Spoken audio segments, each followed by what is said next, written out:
Keep yourself in the loop of everything football on the Golden State Media Concepts Football Podcast. The latest news on and off the field, be it college football, Big Ten, SEC, Big 12, Pac-12, ACC to the NFL. We've got you covered. Listen to the Golden State Media Concepts Football Podcast.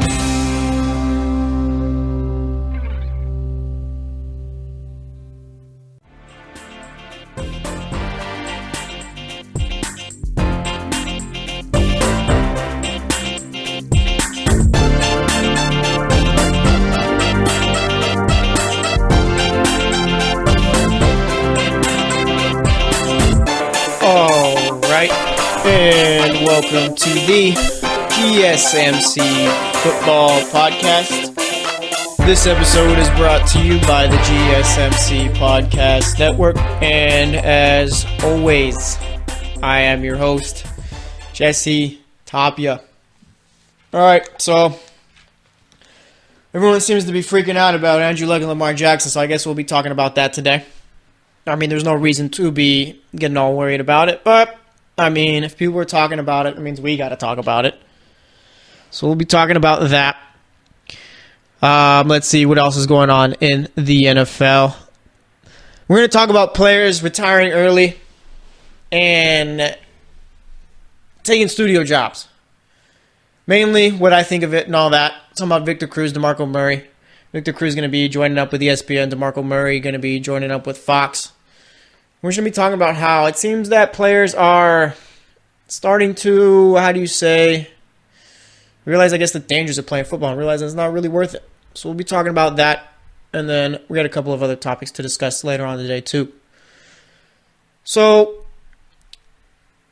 yesterday the Colts and Ravens played a Monday night preseason football game on ESPN. I'm sure plenty of you watched it. But either way, the main takeaways from that game were Lamar Jackson doesn't look good, and Andrew Luck also doesn't look good. And those are facts, yes. But they are overblown. It's an overreaction here. Because you look at Lamar Jackson, we all knew the guy coming into the league was a project. Was a great college player, and I'd say has the tools to become a great NFL quarterback, but he needs a couple of years of development.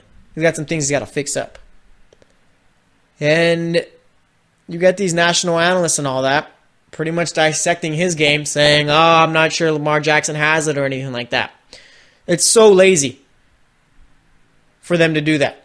Whether it's ESPN, Fox Sports, doesn't matter to me. If anyone on those big networks has discussed the fact that maybe Lamar Jackson doesn't have it and not going to be a good NFL quarterback and his struggle should be cause for concern, stop talking sports.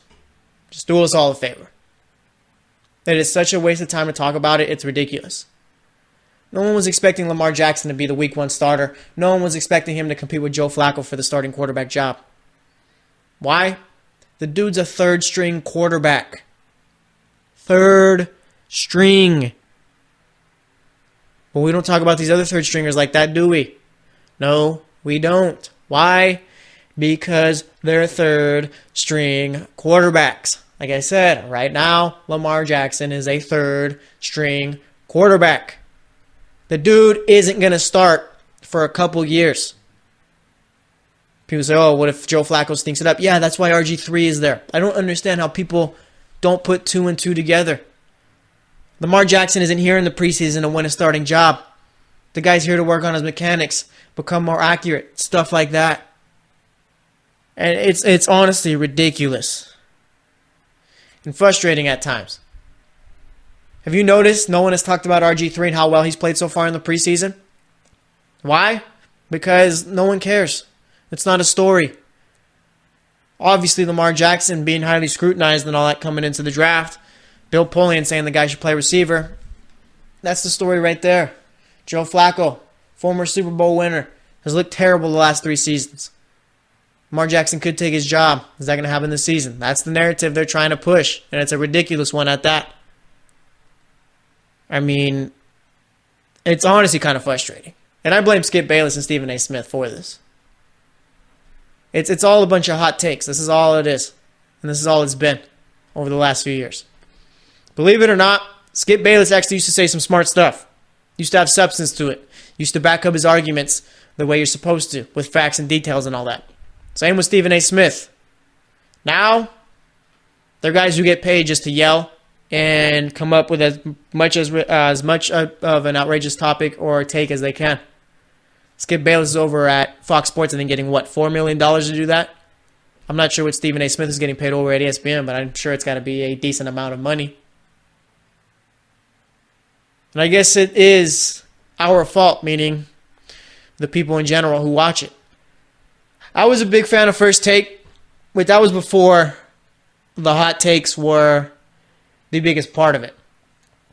Stephen A. Smith and Skip Bayless actually used to get into some good debates.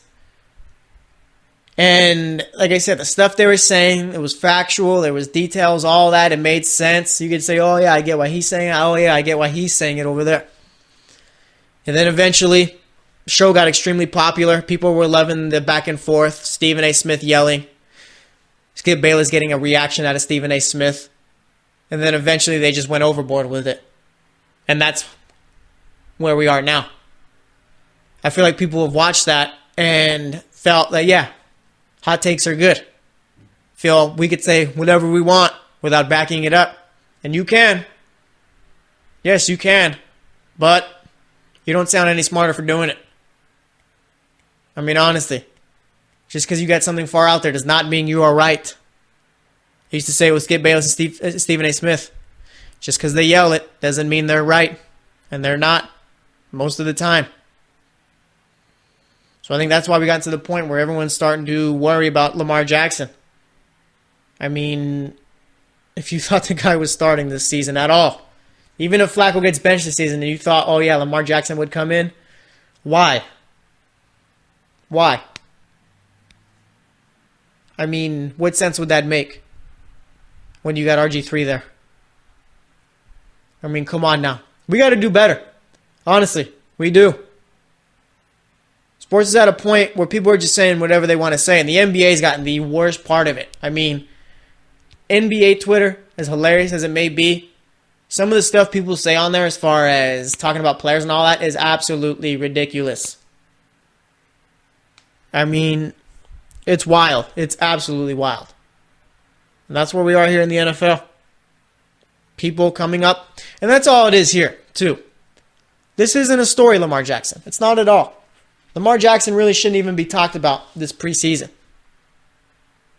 Why? Because he's the third stringer. But Lamar Jackson's going to get ratings. We all know.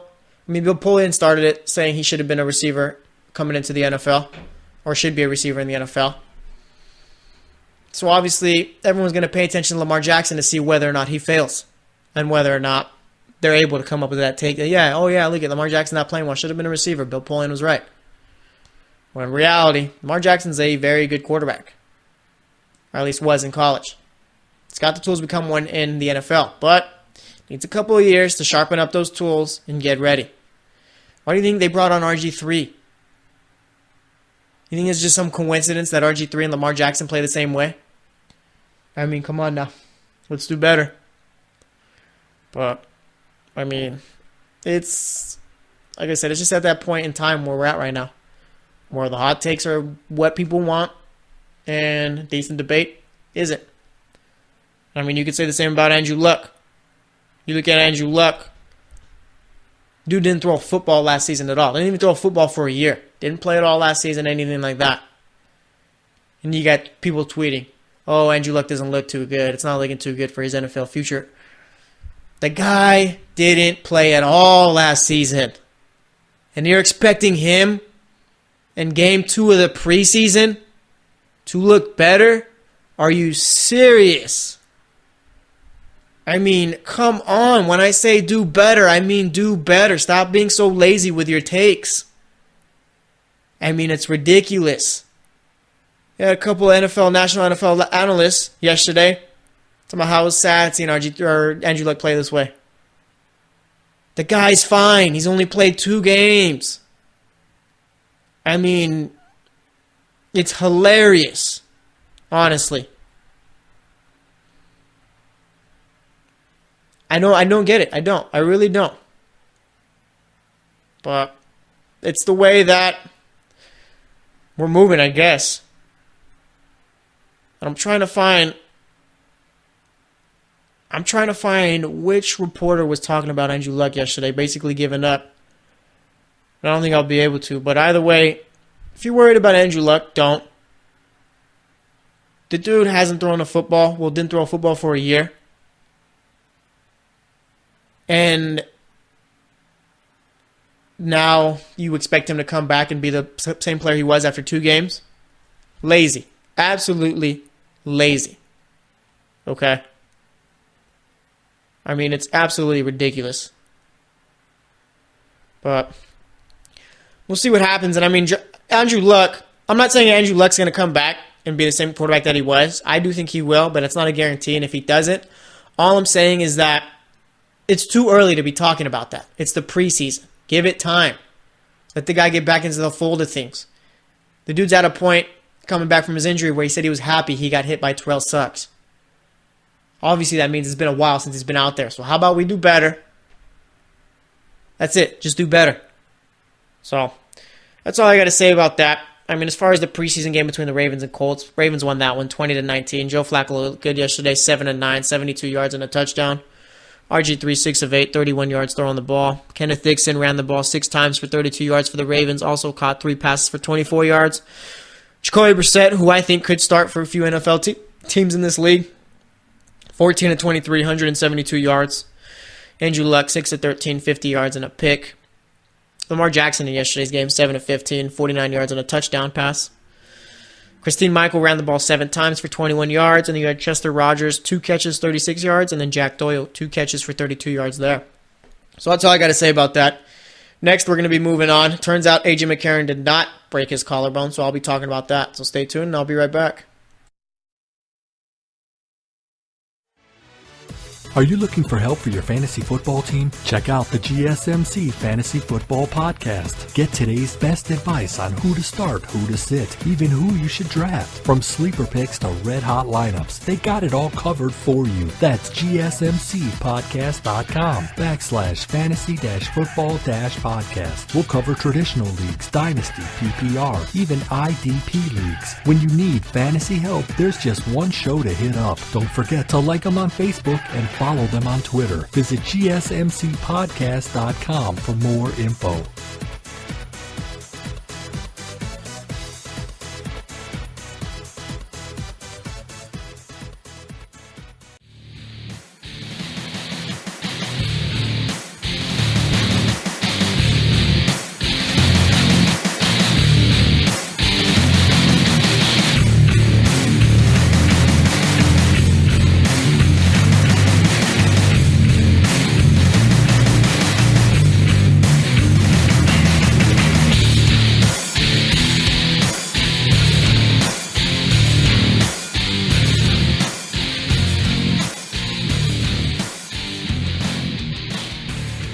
Alright, so welcome back to the GSMC Football Podcast.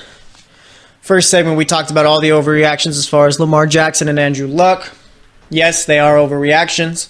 Lamar Jackson is a project. I mean, eventually I'm sure the Baltimore Ravens are hoping he takes over for Joe Flacco, but I mean, the guy needs at least a year to develop. Andrew Luck, the dude didn't play at all last season, and people are ripping the guy because he's only played 2 preseason games and hasn't looked great in them. I mean, oh no, I'm done talking about that. So we move on, and Josh Allen going to be the starter for the Bills' 3rd preseason game on Sunday. 3rd preseason game is usually the one where your starters play the most.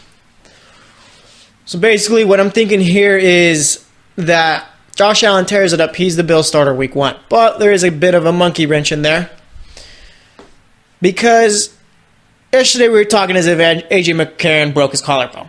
That's what was being reported and all that. He got x-rays and all that. Turns out, yeah, didn't break his collarbone. Be back at practice soon. And I'm not sure why it was reported so much that he broke his collarbone when it wasn't broken. I don't get that. Maybe people just jump into conclusions, but either way, the A.J. McCarron experience lives on. And if you're the Bills, I think that this is a bit of a good, well, it is a good thing here for A.J. McCarron. And with Josh Allen starting on Thursday. Because let's say Josh Allen doesn't start on Thursday, then yeah, you easily go A.J. McCarron week 1 starter. Or Nathan Peterman if you're feeling a bit, a bit risky, I guess. And I mean, starting Nathan Peterman week 1 that'd be all-time Bills move right there. But either way, this gives you a chance to see whether or not Josh Allen can hang with the big boys here, or whether or not the guy just needs to sit back for a bit and let A.J. McCarron take the reins. Same A.J. McCarron, I'd say, in his first preseason game played well. Second game, obviously, he got hurt. So now for the third, I'm curious to see if he ends up playing. Because they said he was going to be at practice soon, but it's not like they just never gave the extent of the injury he did suffer. Because he did end up getting hurt. So maybe he's just sore right now. But either way, I mean, the Bills got to be real careful how they go about this. Meaning you don't want to start the wrong guy week 1. And obviously that goes for every team. But, I mean, you look at it, there's an opportunity for you to have Josh Allen sit back a bit, develop a little bit more, which I think he could do with, and have A.J. McCarron try and prove himself as far as being a starting quarterback in the NFL. I mean, we've seen it. We've talked about it. A.J. McCarron hasn't necessarily got much of a chance since he's came into the league. And with A.J. McCarron, we've all kind of just held on to that one playoff game he played and figured, yep, he's going to be a good quarterback. Because you look at it, he started 3 games in 2015. Went 2-1, 66% completion percentage, 854 yards, 2 touchdowns. Real decent there. Hasn't started a regular season game since. Started 1 playoff game. That was the year 2015 where he started those 3 games. He kept him in it against Pittsburgh. Completed 56% of his passes for 212 yards, a touchdown, and interception. And again, this is a playoff game for a guy who didn't really play too much up until that point. So McCarron, I think, does have something, and I think that the Bills would probably be better suited to start A.J. McCarron week 1. But I guess remains to be seen what ends up happening. Because they play Cincinnati on Sunday. And like I said, Allen's going to be starting there. I'd say that Allen's going to play well. And I wasn't the biggest Josh Allen fan coming into the draft. And I wouldn't say I am now, but the kid has looked good. The stats might not be there, but he's got the tools to become a very good quarterback. And the only thing I'm kind of scared about starting Josh Allen week 1 is he'd be starting in Baltimore. Imagine your first start against that defense. I mean, just imagine. You're calling out the count and all that, cadence and all that, and you hear Terrell Suggs talking trash to you. I mean, that's going to get in your head. Tony Jefferson out there, Eric Weddle. Speaking of the Ravens, too, Jimmy Smith just got suspended for 4 games. So they're going to be without their starting quarterback to start the season. By the way, I'm not sure Baltimore is the right place for Josh Allen to make his first start. Because Baltimore is the type of team where they will bully Josh Allen in that game. And it won't be pretty. Not at all. So, I guess we got to wait and see for Sunday to see what happens. Let me take a look at what games we got going on this weekend. See if the majority of them are on Sunday. Because I don't think we've had one preseason game so far that's been on a Sunday. Either way you look at it, let's see. A bunch of games on Friday as usual. Saturday, a bunch of games there. Sunday, we got a couple of them. Actually, did we have playoff games last Sunday, didn't we? This past one. Or was that the Chargers and then playing on Saturday? I think that was on Saturday. Either way. You got Bills, Bengals, Sunday. Cardinals, Cowboys. This one's going to be in Buffalo. Be on Fox. It'll be nationally televised. I mean, like I said, as far as this game goes, this is it for A.J. McCarron. If he wants to start week 1, he's got to prove it to McDermott here. the head coach. And it'll be interesting just given that watching Josh Allen, the arm's there, we all see it. I guess his only problem here is just accuracy, and the guy hasn't really been throwing down the field too much, I'd say. At least from what I've seen. Maybe I've missed a couple of plays where he did, but I like to see him take a couple more chances. And I think with him not really throwing down the field too much, I'd say his confidence isn't probably all the way there.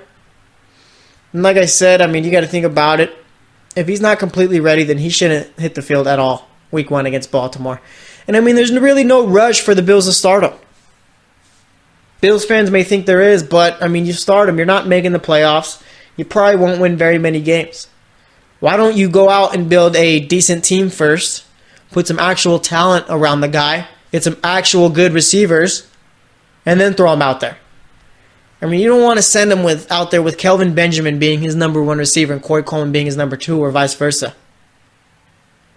You don't want to send him out there when LaShawn McCoy is going to be basically, neutralized or whatever, if that's the right word, because they're stacking 8 guys in the box.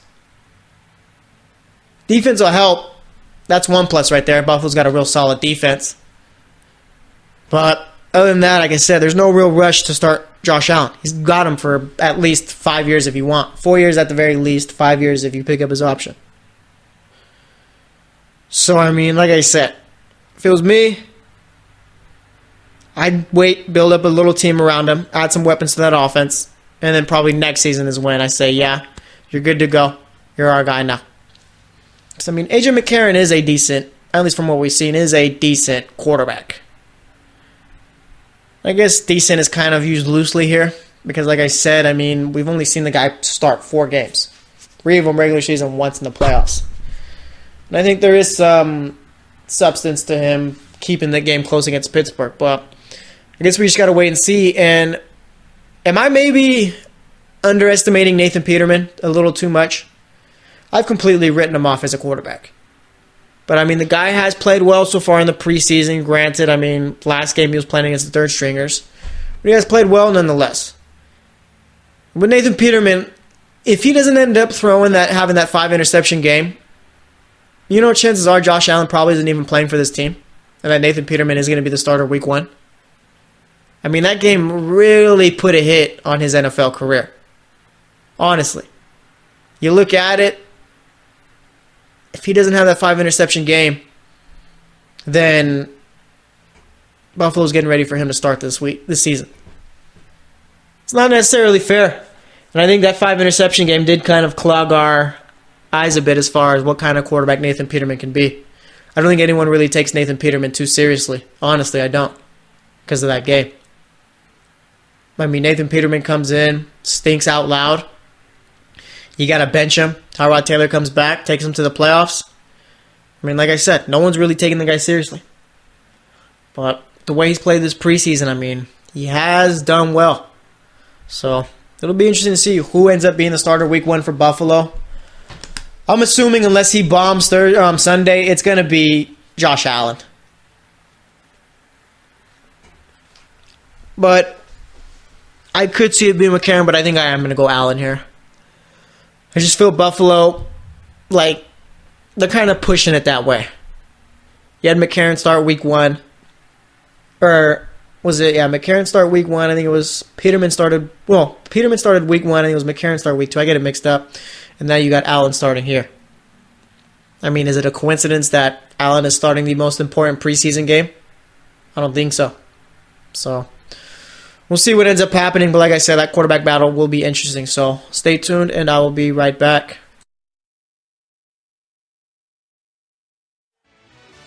Check out the show that's built on the MMA. From the UFC to extreme cage fighting, they got the fights covered. Check out the GSMC MMA podcast. Get the latest news on past or upcoming fights. Join us as we talk to and about some of the biggest names in the MMA, past, present, and future. When it's the fight game, there's just one show to check out. GSMCpodcast.com/MMA-podcast. Don't forget to like them on Facebook and follow them on Twitter. Visit GSMCpodcast.com for more info.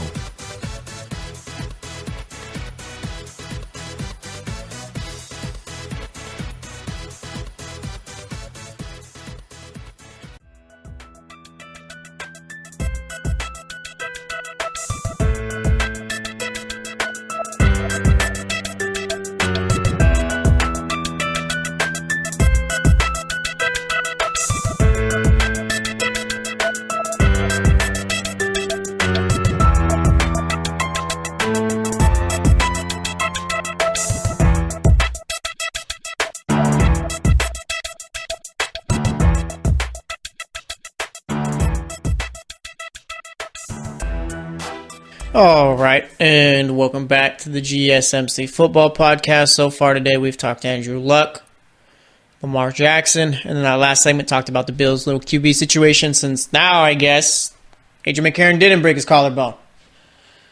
Everyone reported that he did, but turns out he didn't. He's going to be back at practice soon. So, I mean, Allen's got that third preseason game that he's starting. Like I said, I don't think it's really a coincidence that he is starting the most important game of the preseason.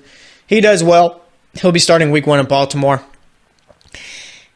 I'd say if he starts week 1 Baltimore, he'll throw 2 interceptions, go for about a little over 200 yards, get a touchdown, completion percentage be like near 60% that day. Those are my predictions right there. And I was talking with Tate. He's been on the show a couple times. He's the man who runs everything out here. Before the show, we talked about, well, he told me how he hasn't really been too excited for this NFL season. He's more excited for the NBA season because there's a bunch of storylines there. It is true, but there's a lot of storylines here. I think one of the biggest ones is the NFC. I mean, you look at it, there's no real bad team there. And I'd say maybe the 2 worst teams, if we had to name them, would probably be Tampa Bay, and I'd say Seattle. I mean, you look at Seattle, and you see Russell Wilson, you see Pete Carroll. On the surface, that looks great, but you look past them, what do the Seahawks really have? You got Doug Baldwin. I like him. He's a good receiver. Brandon Marshall's 34, coming off of a season-ending injury. Guys at that age tend to not come back and do well. Defense, I'm curious about that defense. Let me say, the defense has, like, they've obviously seen a lot of turnover there, losing Michael Bennett. Well, trading Michael Bennett, getting rid of Sherman. Chancellor's not there anymore. Earl Thomas hasn't showed up. And that's another thing we haven't talked about in a while. Earl Thomas. There's been, like, no, like, new news or anything like that as far as Earl Thomas. Seems like Earl Thomas might just hold out heading into the regular season. And I mean, why wouldn't you if you're him? But yeah, it just seems like it's not a story anymore. Pete Carroll hasn't really talked about it. It seems like everyone just kind of moved on from it. And I mean, like I said, there's been no reports that they're currently negotiating or they're close on a deal or anything like that. And I'm looking at the team. The Bengals recently released George Iyoka. I mean, been a starter everyday starter for them since 2013. Why don't the Seahawks try and bring him on? I saw the Raiders were looking at him. If the Raiders bring him on, that's a solid pickup right there. Raiders need safety help like it's no one's business. But I mean, if you're looking at the Seahawks, you want to remain fairly competitive this season. Shaquille Griffin has looked good at the cornerback spot, but I think they need more on that secondary. And I think George Iyoka could be that. I mean, he's a decent player. The only reason why he got cut is just the business aspect of it. He's making too much money. And isn't that crazy? He'll sign a deal. He'll start every game since 2013. But just because you make this amount of money, that all means nothing, so we're going to cut you. And yeah, perfect example. No one's yelling at the Bengals for cutting George Iyoka. No one. But, I mean, God forbid a guy goes out and takes hold of his future and chooses where he wants to go. People will lose their minds. But yeah, no one's mad at the owners in the front office for cutting the guy because of the amount of money he makes. Where's the honor of the contract people now? I haven't really seen them. But you guys love to say that to the players, don't you? Yeah, you do. But getting back to it, like I said, if I was the Seahawks, I'd look at George Iyoka. But we'll see what ends up happening. And with the Seahawks, I mean, you look at them. Is there anything that really impresses you besides quarterback? Not really. Doug Baldwin's, I like Doug Baldwin, but he's pretty underrated amongst everyone else in the league. And I mean, you're looking at their schedule. They're in Denver week 1, in Chicago week 2. Week 3, you're against Dallas. That's going to be tough. I mean, playing in Denver isn't necessarily an easy thing to do. I'm sure Case Keenum's going to be playing fine for that team, so it'll be a tough game for Seattle. At Chicago, I mean, Chicago's never an easy place to play at. Dallas is coming to town, and Dallas is seemingly, I figure, had Seattle's number over the last couple of regular season games that they've played. Then you got to go in Arizona, where I think they're going to be a much improved team compared to last year. Then you got to play LA, and then in Oakland, then you got your bye week 7. Let's go through their schedule right here. I'm going to say week 1, I'm going to give that to Denver. I'll give week 2 to them, so that's 1-1. I'll give week 3 to Dallas. That's 1-2. I'll say Arizona beats them week 4, so that's 1-3. I'll go 1-4 against LA. 1-5 against Oakland, since that's in Oakland. So 1-5 in their first 6 games. Then they got Detroit. I'll take Detroit there. Detroit's just a better team right now. That's 1-6. Then they got the Chargers. I'll give that to them. That's 2-6. You're playing in LA against the Rams week 10. So that's what? 2-7? Yeah, 2-7. Green Bay.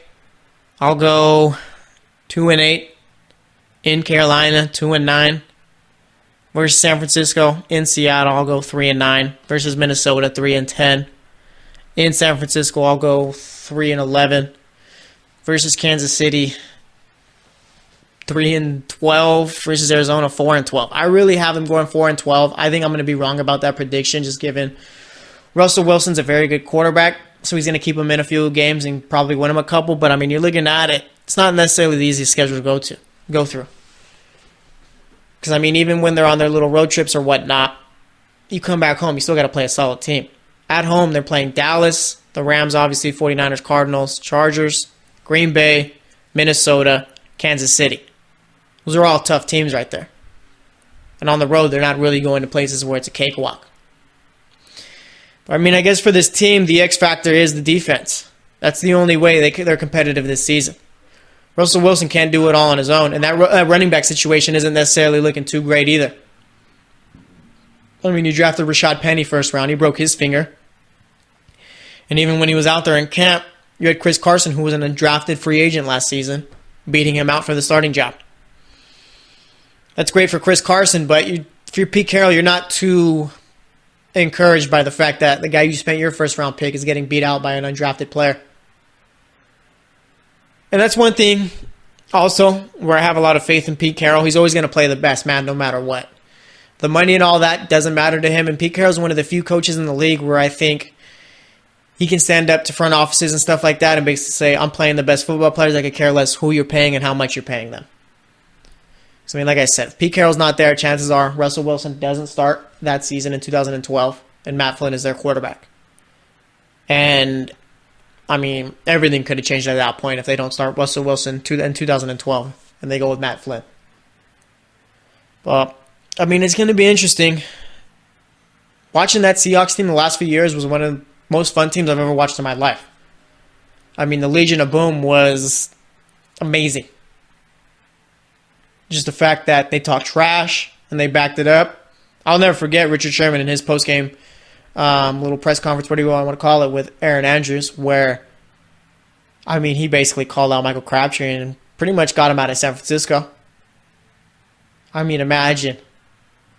You're going up against Richard Sherman. He owns you in that game, and then after, you see, he's yelling, don't ever put me up against a sorry receiver like Crabtree. I mean, iconic right there. Iconic. I think that's what started the Legion of Boom right there. That post-game press conference was incredible. Richard Sherman, every time he speaks, whether you disagree with it or not, there's always some substance there, and it's always pretty entertaining. So, I'm not a big Richard Sherman guy this season. I mean, not just because of the fact that I think he's sorry, I just think his injury is going to catch up to him. The guy's 30 years old, coming off of Achilles injury. I'd hope that he plays well, but, I mean, it doesn't really work out that way too often for NFL players at that age. So, we'll see what ends up happening. I know San Francisco's really counting on him. I think he's been dealing with a hamstring injury, if I'm not mistaken, over the course of the preseason. So, we have yet to see him play for the 49ers. But maybe we'll see him in their third preseason game. It's a possibility. But either way, we're going to wrap it up here. Next up, we'll be talking about anything else going on in the world of football. So, stay tuned, and I'll be right back. Check out the show built around the women of MMA. From the UFC to the extreme cage fighting, we got the fights covered. Listen. It's the Golden State Media Concepts Women's MMA Podcast. The latest news of upcoming fights, discussions of previous matches. Join us as we talk to and about the biggest names in women's mixed martial arts, past, present, and future. When it's the women's fight game, you know where to listen to. The Golden State Media Concepts Women's MMA Podcast.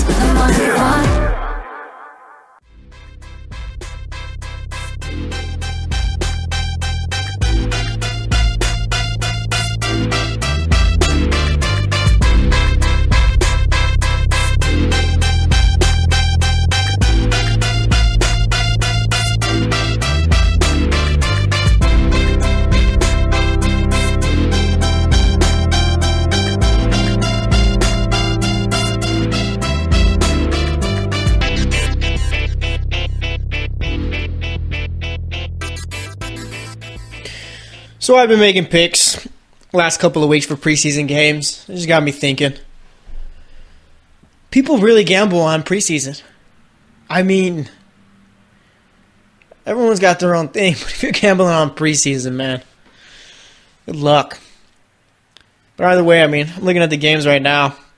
I think this week I'm going to actually keep track of my picks and see how well I do after the week, since we do got a lot of the starters playing. See, Eagles-Browns on Thursday. It's a game I expect the Browns to win. Not sure if Nick Foles is going to be playing in that game. He hurt his shoulder the other day, in their last game, and I mean, there's no point in playing Nick Foles. So I'll go Browns there. We got Giants-Jets. I'll go Giants. I'm curious to see who starts for the Jets on Friday also. Sam Darnold, we saw him start on Thursday, and the guy didn't really look too good. I'm curious, you think the Jets are bold enough and smart enough to start Teddy Bridgewater on Friday? Because like I said, I mean, we all know the guy is the best quarterback on that roster. It's not really up for debate right now. Like, eventually maybe Sam Darnold will pass him, but at this point in time, Bridgewater's better. I don't think this is really one where you can give an opinion on either. This is just pure fact. I mean, compare both of their preseason performances. Bridgewater's been better. Bridgewater also took a team to the playoffs. And again, I know Darnold hasn't played a regular season game in the NFL. That's why I'm saying he could eventually pass him. But at this point, you got to feel more comfortable with Teddy Bridgewater being your quarterback. I mean, I know the Jets are hoping Darnold maybe starts week 1 and hoping he tears it up because they've never had a great quarterback in the history of their franchise. Sorry, Joe Namath wasn't that great. Go check the numbers. I mean, come on now. Then they take what? Richard Todd? Who'd they take instead of Marino in 83? Who did they? Was it Richard Todd? No. Let me see. It might have been. They took someone instead of Marino. Ken O'Brien. It was Ken O'Brien. Yeah, you take Ken O'Brien instead of Marino. Yeah, Chad Pennington for a bit. He got you to the playoffs. I'd say Chad Pennington is probably the Jets' greatest quarterback. Like, I get Joe Namath got you guys a Super Bowl and all that, but seriously, Joe Namath wasn't that good. I'd say Chad Pennington was the best quarterback they've ever had. Not necessarily a great thing.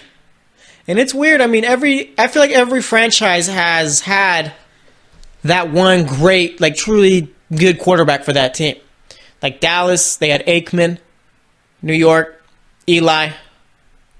Philadelphia,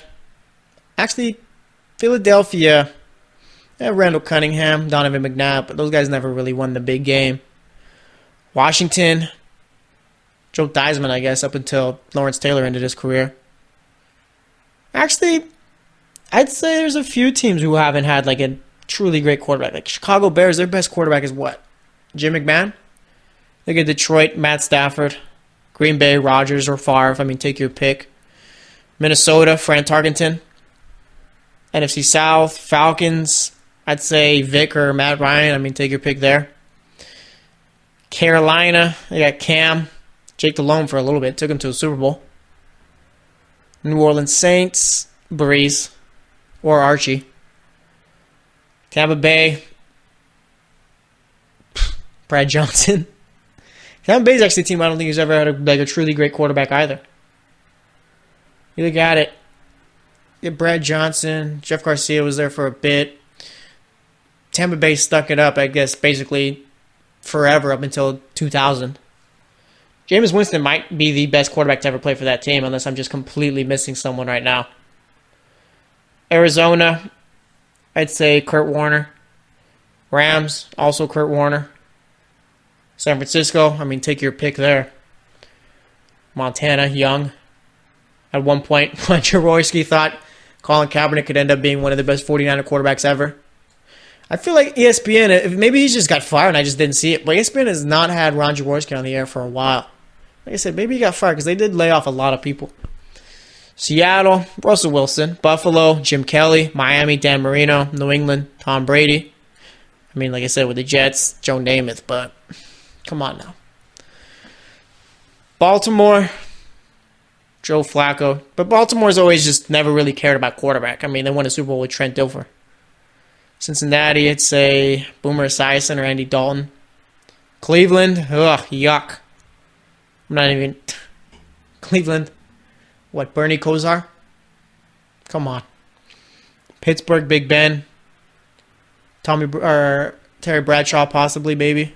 I'd say I'd go with Big Ben over Terry Bradshaw. Yeah, I feel pretty comfortable with that right there. Houston, they haven't really been a team long enough, but looking like Deshaun Watson could eventually be that. Colts, Manning. Jacksonville, also a team who's never really had too much quarterback success. I guess David Garrard or Byron Leftwich. Let's see, would I take Garrard or would I take Leftwich? I'd take Leftwich. Leftwich was pretty good for the Jacksonville Jaguars. He's always played on a bad team. Tennessee, Houston Oilers. Warren Moon, he counts. Denver, Elway. Kansas City. Drawing a blank here, too, for Kansas City. I don't think Kansas City's ever had a truly great quarterback. L.A., the Chargers. Felipe Rivers, maybe down to Fouts. Drew Brees, if you want to be risky there.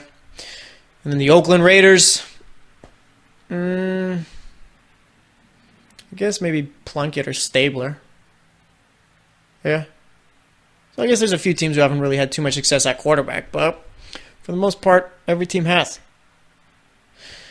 Talking about Byron Leftwich, that kind of got me curious. I want to check his stats from when he was there. I don't think we really appreciated Byron Leftwich enough. I think he's got to be a quarterback's coach somewhere. I think last time I saw he was coaching somewhere. But you look at it, became their quarterback 2003. Was only with Jacksonville for 4 seasons? Maybe I have better memories of Byron Leftwich than I should. Played in 2 playoff games. Yeah, Byron Leftwich actually not as good as I thought. 2005 made the playoffs with Jacksonville. 18-31 throwing the ball. 179 yards, 1 interception. So yeah, I'd say David Garrard might have been better than Byron Leftwich. Actually, let's compare them. Let's see. Leftwich's best season was maybe his first season with Jacksonville. I'd say if we're counting wins here, it's got to be 2004. 2004, 2,900 yards, nearly 3,000 yards throwing it, 15 touchdowns, 10 interceptions, 60% completion percentage. They went 8-6 in the 14 games he started. 2005, he only started 11 games, went 8-3 there. So I mean, Byron Leftwich, I'd say if he was healthier, probably would have done a little bit more. Let's see, David Garrard. Blake Bortles could end up being the best quarterback ever for the Jacksonville Jaguars. I'm not sure how happy they'd be with that. So Garrard came into the league in 2002. Didn't really start. He's never really a true starter for them. There was never a season where he started all 16 games except for 2008, where he went 5 and actually, yeah, the last 3 years of his career is when he started all 16 games. Let's see. His best season was his last season, I'd say. Statistically, it'd probably be 2008, but actually, no, 2010 I'd say is his best season. He threw for only 2,700 yards that season, but did complete 64% of his passes, 23 touchdowns, 15 picks, and they went 8-6 in his 14 starts. Let's see, he's got 3 playoff games. I'm not sure how many of them he actually started in, though. So, yeah, let's see, 2007, he started in a few. 2007, they beat Pittsburgh 31-29. He completed 9 out of his 21 passes, 140 yards, 1 touchdown, 2 interceptions. Did do better against New England the week after, though, where he completed 66% of his passes, 278 yards, 2 touchdowns, and a pick there. So Blake Bortles could end up being the best quarterback. He might already be the best quarterback to ever play for the Jaguars. So I'd say the Jaguars definitely need one of those, like, just great quarterbacks where you look back and say, yes, this guy was very good in his prime. So let's see, is there anything else going on right now? Let's see, Victor Cruz and DeMarco Murray, both going to be getting studio jobs. Victor Cruz over with ESPN. DeMarco Murray, if I'm not mistaken, with the college football team over in Fox. Both guys retired this offseason. Victor Cruz recently retired, like a couple days ago, if not yesterday. You look at it, DeMarco Murray set himself up real nice. I feel like Victor Cruz retired just mainly because he couldn't get past that injury and just was never the same player since it.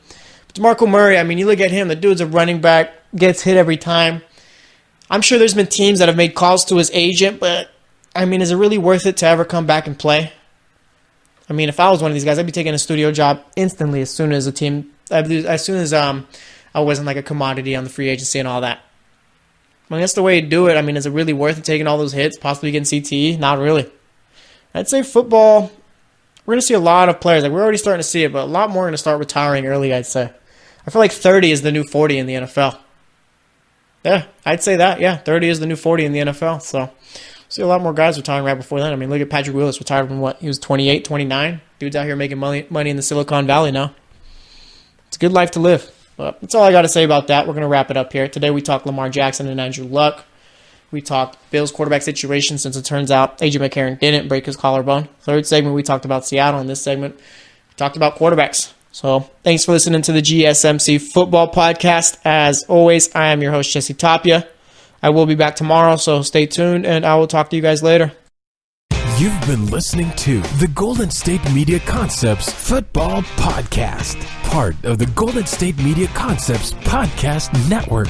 You can find this show and others like it at www.gsmcpodcast.com. Download our podcast on iTunes, Stitcher, SoundCloud, and Google Play. Just type in GSMC to find all the shows from the Golden State Media Concepts Podcast Network, from movies to music, from sports to entertainment, and even weird news. You can also follow us on Twitter and on Facebook. Thank you, and we hope you have enjoyed today's program.